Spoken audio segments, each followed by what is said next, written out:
Sa gitna ng matinding epekto ng El Nino sa bansa, puspusan ang pagbuo ng International Rice Research Institute ng mga binhi ng palay na kayang makatagal sa matinding tagtuyot. Pero hindi lamang yan, kundi maging mga binhi na mataas sa protina at swak na swak sa mga nag-iingat sa diabetes. Ang mga yan silipin sa sentro ng balita ni Clazel Pardilla. Ito ang International Rice Research Institute o IRI sa Los Baños, Laguna. Isa sa pinakamalaking agricultural research at training facility sa ating bansa. Pinag-aaralan dito ang iba't ibang klase ng binhi at mga estratehiya sa rice farming para matulungan ang mga magsasaka at mapasigla ang produksyon ng pagkain. Apat na bagong drought-resistant na binhi ng palay na matibay sa tag-init ang pinag-aaralan ngayon dito. Yan ang DLS R&I na direktang itinatanim sa mga sakahan na umaasa sa ulan at may patubig mula sa irigasyon. DLS R&I o transplanted na patutubuin muna sa punla bago itanim sa bukid. Sa inisyal na pag-aaral ng IRI, kaya nitong mabuhay ng walang patubig sa loob ng 3 linggo. Hindi agad nadudurog kapag inani at giniling, pahaba at malambot kapag sinaing. Pasok ito sa 5 taong kasunduan ng IRI at Department of Agriculture na gumawa ng mga binhi na mag-aangat ng produksyon ng palay sa harap ng banta ng mga kalamidad gaya ng El Nino, habang pinabababa ang gastos sa mga magsasaka at tinutugunan ang demandang mga consumer. Isa doon is DSR. Now, DSR is one way of reducing the cost of farmers. Kasi pag magpa-transplant ka ngayon, under the conventional, yung ginagawa ni farmer, ang production cost doon per hectare is around 60 to 70,000 pesos. Yung transplanting, kasi kailangan lang mag-hire ng maraming tao. Ang savings will be on the labor as well as in the water. Yung first step ni farmer to succeed sa production niya, yung selection ng variety. So yung drought tolerance, ang advantage doon is when the area is always subjected to water stress. Yun. So, kahit na na-stress na siya, if the plant can still survive and yield. Sa susunod na taon o 2026, target matapos ang research at masertipikahan ang mga naturang binhi.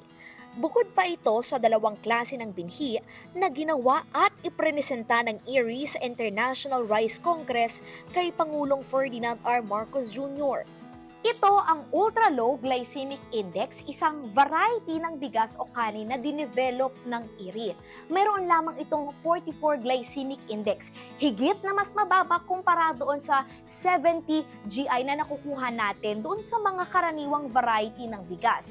Ang ibig sabihin yan, kapag kinain, mas bumabagal yung pagtaas ng glucose sa ating dugo o mas kaunti yung nakukuha nating asukal. Yung ultra-low GI and low GI rice ay makakatulong sa pag-solve ng problem natin sa diabetes, no? Yung diabetes ay isang prevalent problem natin, hindi lamang sa Pilipinas kundi sa buong mundo. Meron na tayong bigas at kanin lamang na makakatulong sa pagpapababa ng blood sugar level natin. Sa tulong ng teknolohiya, nabuo rin ang binhi ng palay na may mataas na protina. Yung high protein rice ay nakakatulong sa muscle growth. Nakakatulong ito dun sa mga bata na nagkakaproblema sa kanilang mga studies, no? Kasi yung protein ay nakakatulong ito sa pagpapaunlad ng ating brain activity. Sa ngayon ay may 132,000 accessions o iba't ibang klase ng binhi ng palay sa Rice Gene Bank ng IRI.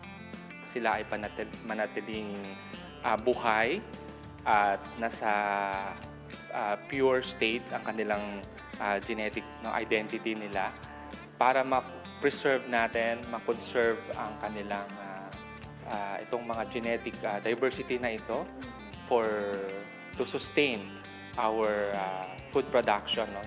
yung food security ng ating generation At the same time, ma-utilize ito for the climate change, drought, salinity, yung flooding, or yung incidence ng mga bagong pests and diseases. Libreng ipinamamahagi ng IRRI ang mga binhi sa mga magsasaka, mag-aaral at researcher na nais itong pag-aralan, ang paggamit ng teknolohiya at best practices.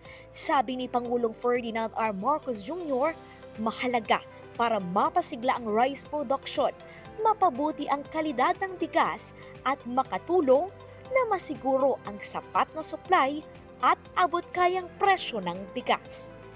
With every grain that we harvest, process, and consume, we gain the strength and nourishment that we need to continuously drive our lives, families, and nations forward.